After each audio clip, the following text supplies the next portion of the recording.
A primeira memória de Silas é de uma forte luz branca que cegou seu olho esquerdo depois o direito.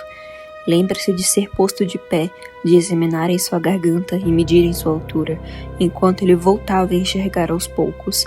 Lembra-se de ouvir murmúrios indecifráveis e ver incontáveis caras confusas de pessoas usando um jaleco branco. Esse é um caso que não conseguimos concluir.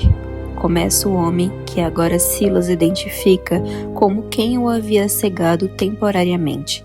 Investigamos a linhagem familiar e sequer houve um caso de câncer em seus antepassados. Não houve incesto, ninguém com diabetes. Ele é completamente diferente de nós. Não há sangue em suas veias, não há órgãos em seu organismo ou ossos em seu corpo.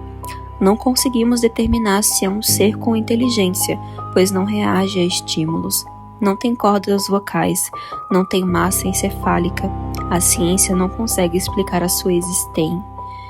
Ele para abruptamente, após ouvir aquela coisa pigarrear. Mãe, grunhe aquela coisa. Silas clamava por aquela quem lhe deu a luz. A mesma que entrou em pânico ao ver aquilo que havia saído dela e bateu sua cabeça tantas vezes na parede até seu crânio rachar e ela morrer. Mamãe! O pânico reinou naquela sala. Pessoas com jaleco branco corriam apavoradas. Como um ser daqueles, sem uma inteligência provada, poderia falar? Isso era impossível. Pessoas se pisoteavam devido ao desespero. Homens de roupas escuras apontaram cilindros assustadores para a pobre criatura, que agora confusa e consciente, chorava e pedia por sua mãe. Ao meu comando! Um dos homens de roupa escura disse. Não! Aquele primeiro homem se pôs entre Silas e os homens malvados. Não podem matá-lo. Ele está sob minha responsabilidade e eu o examinarei. Ele colocou a vida de todos aqui em risco. Esse era o trato, doutor.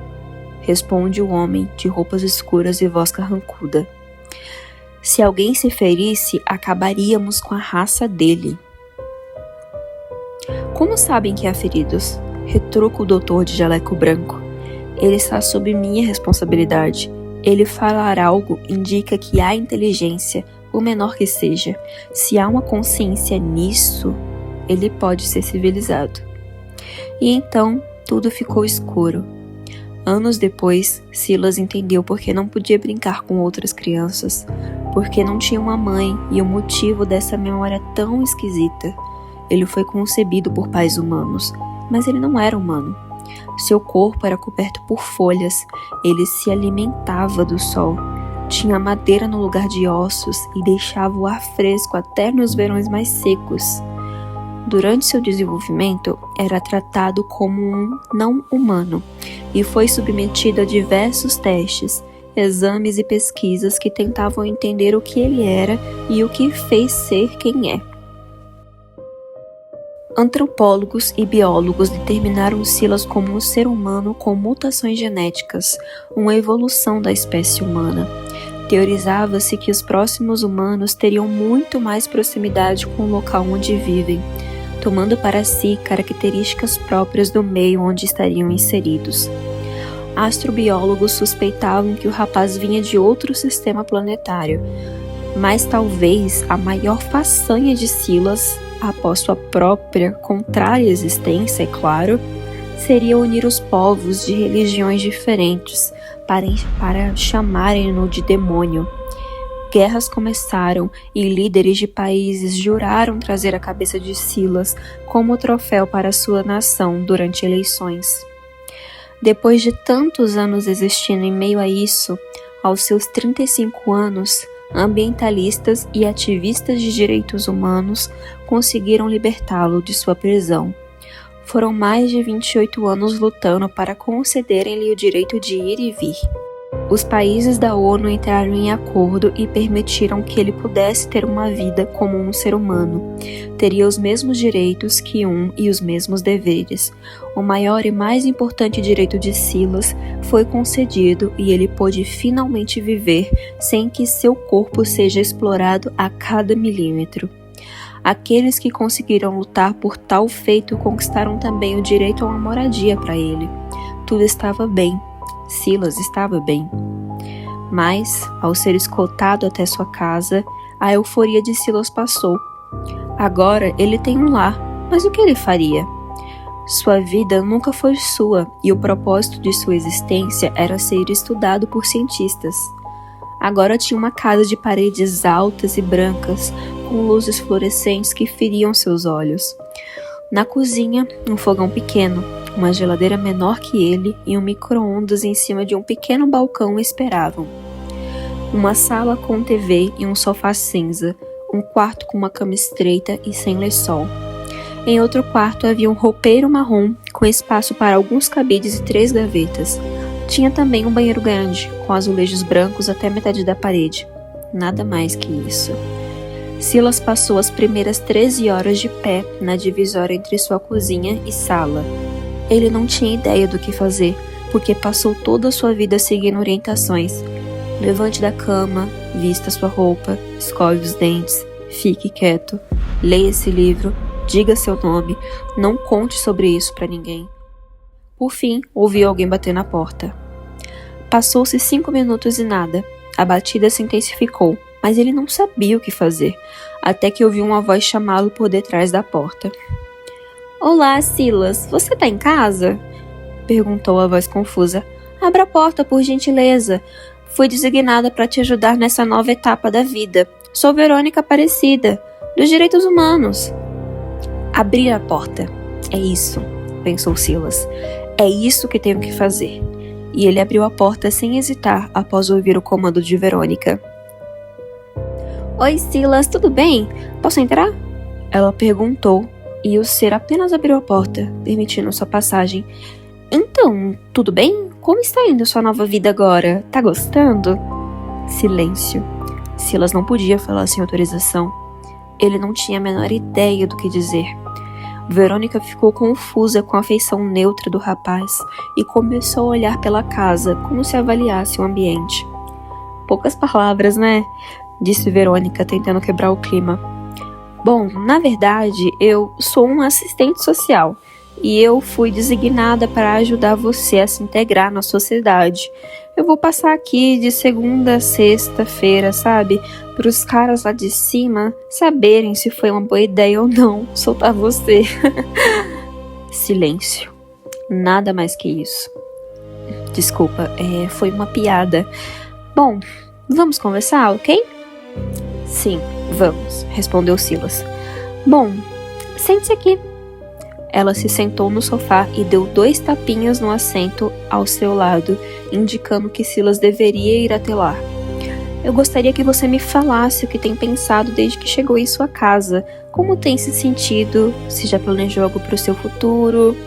Sabe, a gente não quer largar você nesse mundo sem mais nem menos. Se você quiser estudar algo, a gente vai providenciar. Queremos que tenha uma vida normal, o mais normal possível a partir de agora. Verônica parecia verdadeira em suas palavras. Aqueles olhos expressivos e escuros como um tronco de árvore pareciam tão sinceros. Convidavam Silas para uma conversa e não para um interrogatório. E ele se abriu. Então, disse o homem, eu não sei o que fazer. Já acostumei com os doutores me dizer o que fazer. Eu entendo, querido. É por isso mesmo que eu tô aqui. Eu quero ajudar você. Vamos começar do começo. E se passaram 2 anos desde aquele dia e Silas finalmente sabe quem ele é. Ele e Verônica logo começaram um romance. Agora ele conseguia ter suas próprias ideias e opiniões. Tinha desejos e sonhos que sua adorável esposa Verônica o ajudava a conquistar. Começou aos poucos, colocando cores em sua casa. Pintou paredes de amarelo, verde, vermelho, roxo, todas as cores que ele nunca havia visto. Aprendeu a falar coerentemente, comprou móveis, reformou cômodos, escreveu um diário, fez um jardim, adotou 3 crianças, mas tinha uma coisa que não conseguia conquistar: o apreço das pessoas. Dentro de sua casa era amado por sua esposa e filhas, mas fora de casa sofria. Tentou trabalhar, mas não parava em um emprego. Todos destilavam palavras de ódio para ele, apenas por existir e ser como era, mesmo que essa não fosse uma escolha sua. E então, Mônica, sua filha mais velha, sugeriu: Papai, cria uma comunidade na internet. Você podia fazer lives. O pessoal adora ver lives de gente diferente. Você pode fazer um canal e sair por aí vivendo sua vida, para todo mundo ver como que você vive. Filha, eu não acho que seja uma boa ideia, responde Silas. Por que não, pai? Questiona a pré-adolescente frustrada com a resposta. Mamãe, vem aqui e me ajuda a convencer o papai que ele tá perdendo tempo sem começar um canal pra ontem. Golpe baixo. Silas não conseguia negar nada para Verônica. Se ela o incentivasse a isso, ele seria obrigado a fazer. Ela era o seu sol. Ela vinha da cozinha com o rosto cansado, mas com o sorriso cúmplice de Mônica. Junto com ela se seguiam Lorena e Larissa, as filhas mais novas do casal. Lorena estava numa fase cheia de opiniões e já chegou aos berros dizendo "Faz!". E Larissa, que mal sabia falar, entrou no coro com sua irmã do meio. Silas olhou nos olhos de Verônica, aqueles enormes olhos escuros, e ele já sabia que aquilo era ideia dela. Então, iniciou um canal online. Silas conquistou um público fiel rapidamente, já que ele sempre fora conhecido. As pessoas tinham uma curiosidade mórbida a respeito de sua existência. Todos sempre tiveram curiosidade para saber como que ele vivia. Então isso passou a motivá-lo a sair de casa e se gravar vivendo. Ia ao mercado enquanto fazia lives, levava as crianças na escola, pagava contas, sofria preconceitos. Tudo estava sendo gravado e dando um retorno financeiro muito bom e rápido. Mas ele evitava ler os comentários, porque nunca foram agradáveis, mesmo sendo de escritos mais antigos. Mas Silas se sentia amado por sua comunidade, apesar de tudo. Ele gostava de entretê-los, ele gostava de ser visto. Próximo ao aniversário de 8 anos de Lorena, Silas entrou em uma loja de brinquedos enquanto fazia uma de suas rotineiras lives. Escolheu um kit de boneca surpresa para sua pequena e dirigiu-se até o caixa, pronto para pagar. Mas Karen, a funcionária da loja, não queria apenas deixá-lo pagar pelo brinquedo. Ai, o que isso tá fazendo aqui? Logo no meu turno. Bufou de forma desconfortavelmente audível. Eu não vou atender isso não, eu tô fora. Eu sou paga pra lidar com pessoas e não com essas coisas. Você pode sair da frente pra eu atender a pessoa que tá atrás de você na fila? Eu quero pagar pelo brinquedo, é um presente. Antes que pudesse terminar de falar, Silas se assustou com um tapa forte que a funcionária deu no balcão, chamando assim a atenção de todos na loja. Escuta aqui, ô coiso! Karen levantou a voz. Eu só trabalho com pessoas. Quando você virar uma, volta aqui e eu penso em te atender. Eu preciso do brinquedo para minha filha e eu não me encontrei em outro lugar. Eu vou pagar no débito, por favor. Nesse momento, Silas estava exausto. Depois de finalmente sair da vida de rato de laboratório, pensou que poderia viver, mas as pessoas se esforçavam muito para não permitir que isso ocorresse, sempre prontas para xingá-lo, atravessarem a rua ao verem, empurrarem-no por acidente contra paredes, tudo isso por uma condição que não fora decidida por ele, por algo que foi premeditado bem antes de seu nascimento. Sem perceber, as folhas que envolviam seu corpo começaram a cair e dar espaço a vários cipós escuros e espinhosos. Passou a expelir um odor corrosivo às narinas humanas e todos ao seu redor começaram a tossir e se afastar. Karen, por sua vez, não poderia se afastar silenciosamente como a maioria. Ela precisava falar. Pegou seu celular e começou a gravá-lo, e aos berros proferia: Socorro, esse monstro planta chegou aqui e começou a soltar esse veneno dele do nada. Ele quer me matar, ele quer matar todo mundo aqui. E corria, derrubando todas as coisas próximas a ela, enquanto clamava por ajuda. Segurança, socorro, ele quer matar todo mundo! Enfurecido, Silas deixou o brinquedo cair, enquanto se expandia e expelia o odor desagradável. urrava de puro ódio. Ele quebrou colunas da loja e derrubou prateleiras enquanto era cercado por seguranças. Em todo lugar que olhava tinha um celular apontado para ele, com rostos apavorados e crianças chorando de desespero ao ver aquela tenebrosa cena. Ouvia sussurros dizerem aberração e demônio por todos os lados. Olhou o chat de sua live. Havia mais de 1 milhão de telespectadores o assistindo ao vivo e tinha uma enxurrada de comentários terríveis falando que ele deveria se matar. Então chegou uma notificação de Verônica que dizia: amor, traz achocolatado pras meninas, manga e maracujá para eu fazer um suco pra gente. Te amo. E isso o deteve. Ele então saiu correndo da loja e retornou para o celular. Retornou para Verônica. Semanas após este ocorrido, começaram a sair matérias que diziam que ele era um ser horrível, que não deveria nem ser considerado humano. Falavam que ele bateu na funcionária da loja e que tentou envenenar todos ali dentro. Foi processado e toda a agressão que sofria aumentou. Nas poucas vezes que tentou sair, apanhou na rua, levou pedradas e teve todas as suas contas de lives bloqueadas, mas não antes de ler que ele era um lixo e os incentivos a ele a tirar a sua própria vida. Novas matérias o demonizando eram postadas por minuto. Vários médicos de sofá o diagnosticavam com um transtorno mental diferente por segundo. Os religiosos incentivavam a acabar com o anticristo. Verônica era seu alicerce. Ela era sua âncora, sempre solícita e gentil, sempre validou os seus sentimentos e reforçava que ele não era o que falava. Mas 5 anos depois, Verônica foi embora. Ela levou Mônica, Larissa e Lorena com ela. Já tem meses que Silas não sabe onde estão, pois Verônica não o responde. Mas nessa manhã fria de inverno, isso mudou. Sua amada Verônica aceitou encontrá-lo, mas sem as crianças. Tudo bem para Silas, quem importava era Verônica. Ele queria tê-la mais uma vez em seus braços, como na última vez que a viu.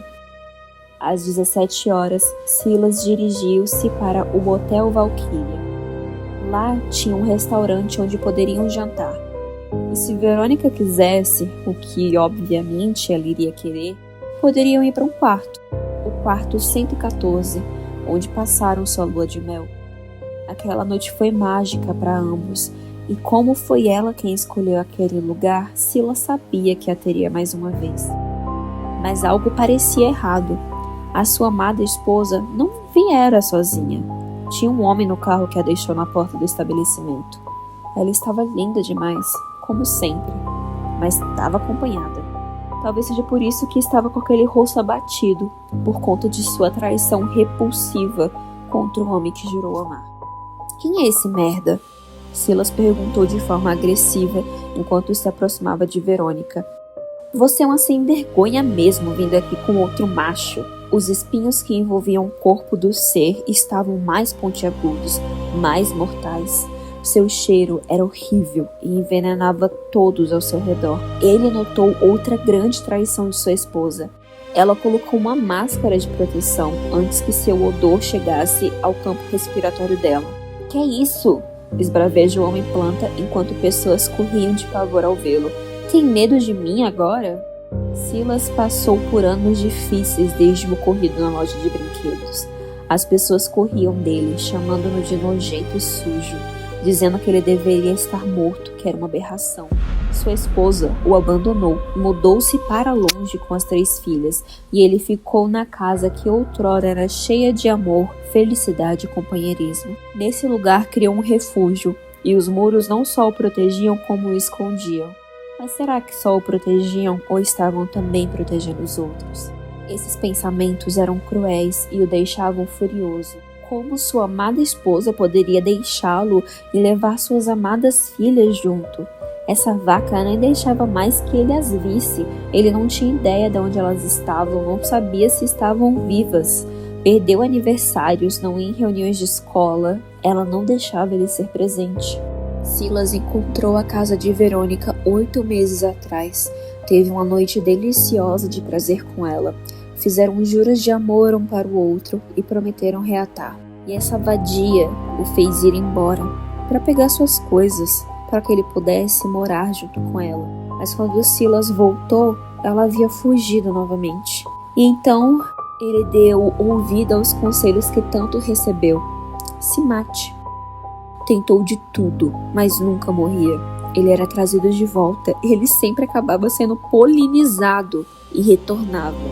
Todas as formas convencionais de suicídio eram ineficientes para ele. E Verônica sabia disso, porque ele sempre enviava mensagens dizendo que uma nova tentativa de morrer não funcionou mais uma vez. Mas ela não teve dó dele nenhuma vez e nunca o respondeu. Devido à sua condição atual, ele passou a ser uma aberração tóxica.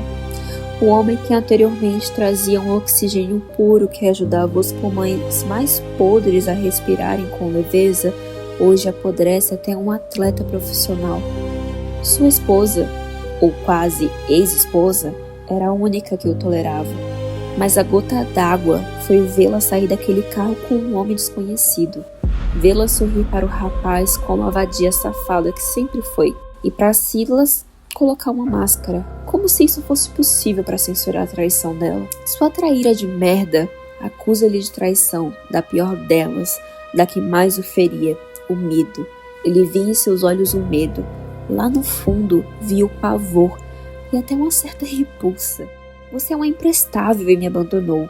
Me fez juras de amor, me prometeu companheirismo, roubou minhas filhas de mim, fez elas sentirem medo do próprio pai.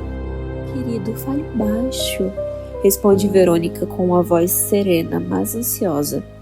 O homem que me trouxe aqui é um motorista de aplicativo. Mesmo com muito ódio, Silas decidiu escutá-la e permitiu que ela se aproximasse um pouco. Eu peço perdão, amor, continuou a mulher. Eu me arrependo muito de ter me deixado levar pelas coisas que estavam acontecendo. Ela estava muito ansiosa e com um claro desconforto, mas retirou a máscara e sorriu de forma delicada. Eu senti sua falta e eu sinto sua falta. As meninas também, mas elas começaram a ficar com medo de você. Você começou a mudar e elas começaram a ter pesadelos, onde você as degolava. Larissa não tinha mais uma noite inteira de sono devido ao pânico. Você tá me dizendo que isso é culpa minha? Gritava aquela criatura que outrora foi considerado como humano. Não, querido, não é isso, Verônica respondia em pânico. Acontece que, na verdade, essas palavras o consumiram com um ódio inexplicável. Como essa mulher ousava o insultar dessa forma, dizendo-lhe que suas amadas crianças o temiam? Isso levou um último vestígio de consciência que ainda restava nele, e ele se transformou, como se atingisse um último estágio de algo desconhecido, muito nocivo. Ele era ódio puro, era rancor, era morte. Começou a emanar um cheiro pior e Verônica sabia que se o respirasse por mais tempo, morreria. Tampou seu nariz o máximo que pôde e afastou-se. Porém, ele se contorcia, como se transmutasse e virasse algo terrivelmente novo e desconhecido. Assustador. E ela sabia que se permanecesse ali, não conseguiria rever suas amadas filhas novamente. Então ela correu para dentro do estabelecimento, em busca de abrigo. Ela entrou no quarto 114 e se escondeu dentro do baú de uma cama box, porque ela estava apavorada. Mas por algum motivo, aquele baú não a comportava por inteiro. Talvez tivesse cobertores embaixo dela, porque ele não fechava totalmente. Então ficou uma pequena fresta aberta diante de seus olhos.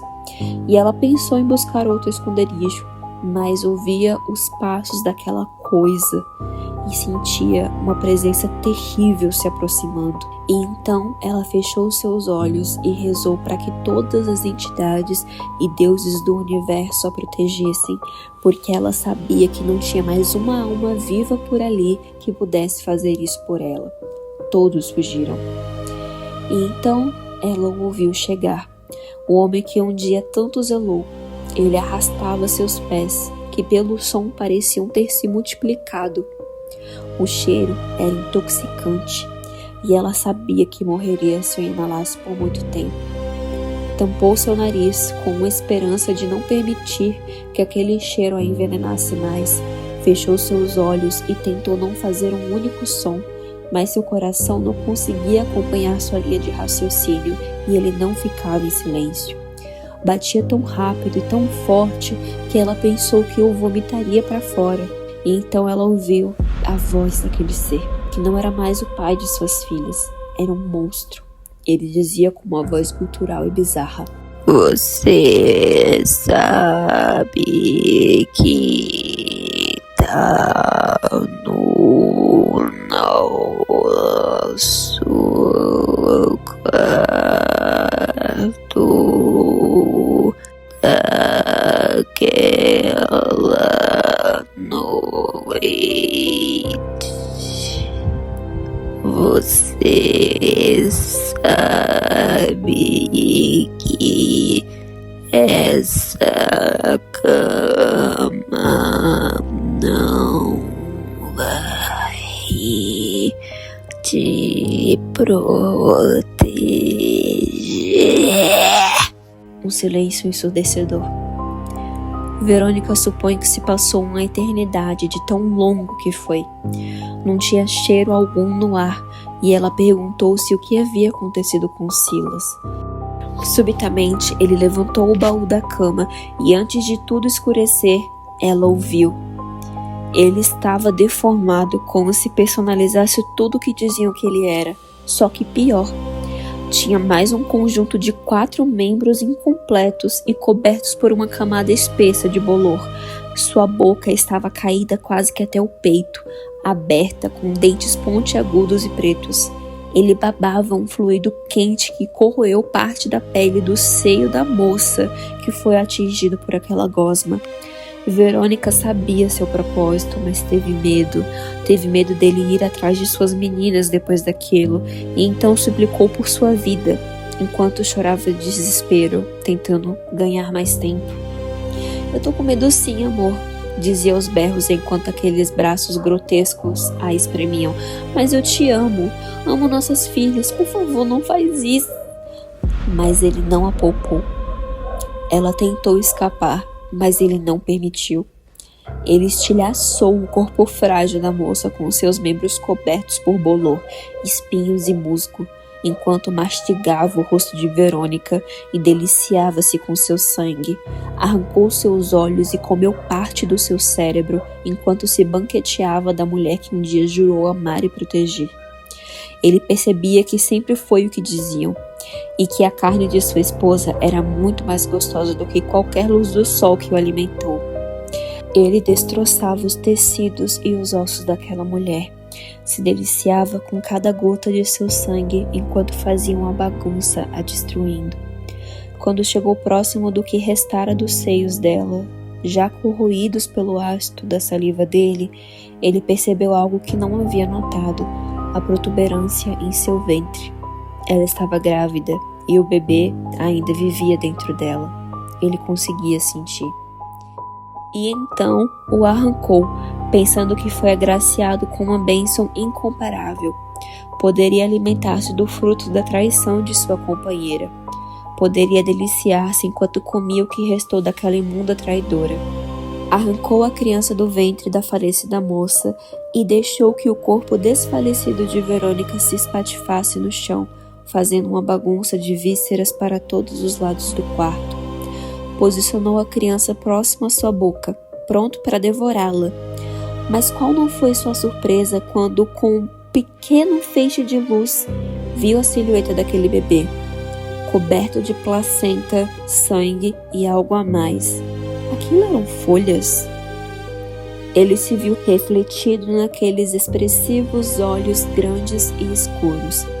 Pela primeira vez, sua esposa estivera grávida dele. Até então, tinham recorrido à adoção porque ele não poderia ter filhos biológicos. Seu sonho se realizou. Sua criança era perfeita à sua imagem. Ele ia a amar e protegê-la. Aquela criança curou onde estava ferido. Mas já era tarde para sua amada esposa. ela havia partido. Silas estava coberto de sangue e vestígios de sua companheira enquanto aninava seu bebê. Estava envolto com uma sensação de tranquilidade e completude. Percebeu o que fizera a sua mulher, que estava morta de uma maneira tão trágica e repulsiva. Foi morta por suas próprias mãos. Mas, na verdade, ela era culpada disso. Ela quem fugiu. Só que, na verdade mesmo, ele que a expulsou 3 anos atrás. Disse que não queria ter Verônica e suas crianças ilegítimas ao seu lado, que elas eram inúteis. Silas lembrou-se o quanto a agrediu. E mais de uma vez. Sempre que ele sofria alguma hostilidade, sua esposa pagava por isso em sua casa, mesmo que não fosse ela quem o menosprezara. O monstro planta lembrou do quanto batia em suas crianças e que quase matou sua filha mais velha, enforcada em um de seus cipós cobertos por espinhos em um momento de raiva. Sua família sofreu muito em suas mãos, por anos, mas quem mais sofreu foi Verônica. Por anos ele descontou sua raiva nela. Em silêncio, ela se preparava para ser punida pela maldade dos outros. E ele até então nunca havia percebido quanto aquilo era errado. Mas por que seria? Ela o ensinou que ele deveria fazer o que sentisse vontade, sem esperar permissão. Ela se prontificava a ser punida porque os outros eram cruéis com ele. Ela que abaixava a cabeça e o deixava descontar toda a sua raiva e frustração nela. Por anos essa foi a dinâmica. Ela se propunha a sofrer tais agressões para que isso não atingisse suas filhas de forma mais intensa. Até aquele fatídico dia. Mônica adentrou o quarto dos pais depois das 2 da manhã, porque ouviu um choro baixinho de sua mãe e ficou surpresa ao ver que o nariz de Verônica estava quebrado e ela tinha um corte na testa. A adolescente ficou apavorada com a visão e não percebeu que as mais novas a seguiam. Gritou que o pai era um monstro e que deveria soltar sua mãe. O homem ficou enfurecido. Deixou de agredir sua esposa e foi agredir sua criança. Quase matou sua filha mais velha e quando a mãe percebeu que perderia suas filhas, lembrou-se da maior fraqueza de uma planta, o fogo. Pegou o isqueiro que usava para acender velas aromáticas que ficavam estrategicamente armazenadas no quarto para serem usadas para disfarçar o cheiro que ficava de sangue quando seu marido a punia. Acendeu 3 velas e jogou nele. O fogo se propagou com velocidade e isso o apavorou. Ele começou a se jogar no chão para apagar o fogo e a mulher usou a deixa para correr por sua vida e de suas filhas. O homem enlouqueceu e quando finalmente apagou o fogo, desmaiou. E ao acordar, percebeu que toda a cobertura de grama que havia em sua pele havia sumido e dado lugar a um musgo espesso e fedido, e que as memórias das agressões foram substituídas por memórias de um abandono de sua família. Ficou meses procurando por Verônica e quando ele finalmente a encontrou, 8 meses atrás, ou será que seriam 9? Ele não se recorda muito bem quando, mas lembrou-se do quanto ela gritou que não queria dormir com ele.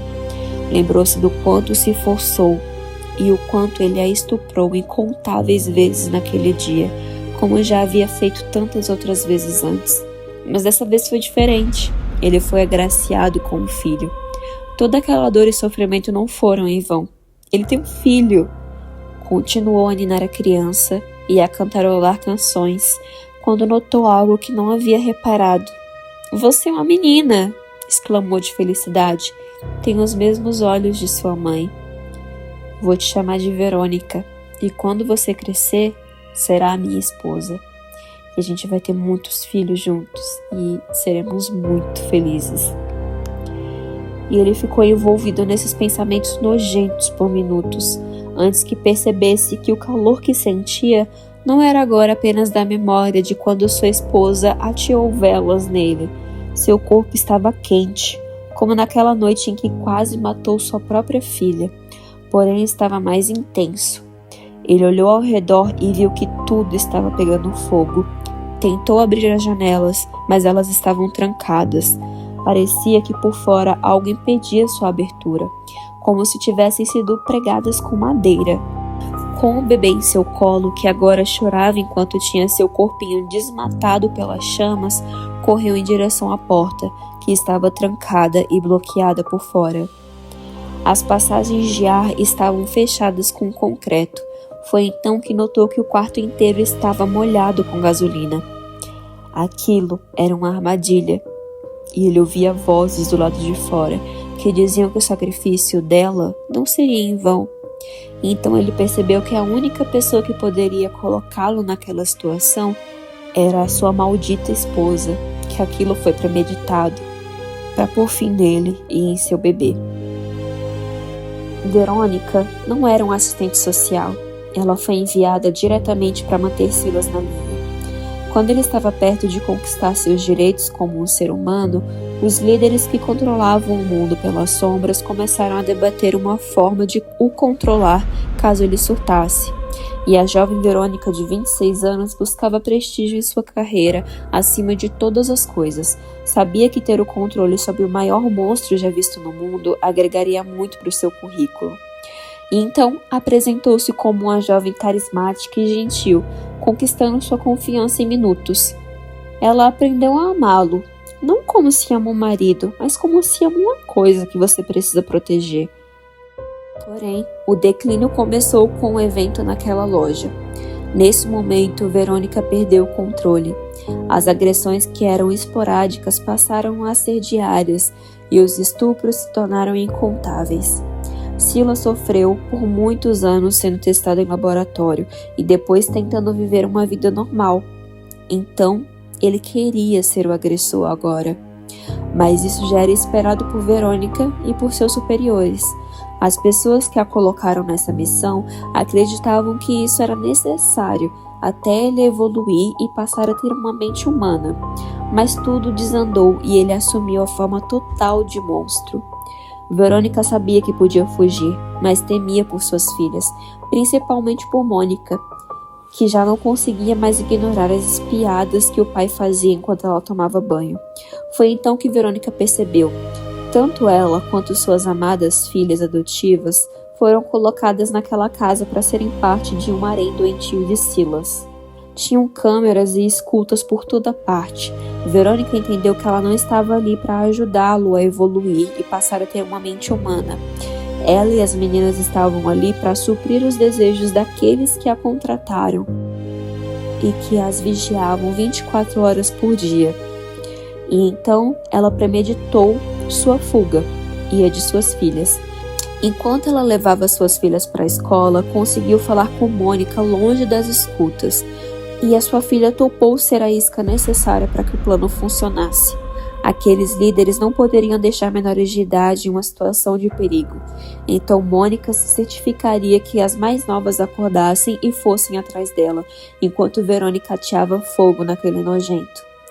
Infelizmente, ele encontrou Verônica uma última vez e ela sofreu a pior agressão oriunda dos estupros de Silas. Ela engravidou de um monstro como ele.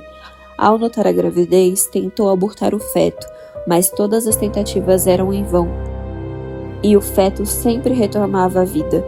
Ela então se despediu de suas meninas e se juntou uma última vez com as autoridades e líderes que queriam pôr um fim em seu marido, e eles bolaram esse plano juntos. Assim, colocariam fim a essa anomalia e sua prole de uma única vez, e ele queimou até morrer, como queimaria pelo infinito de sua existência no inferno.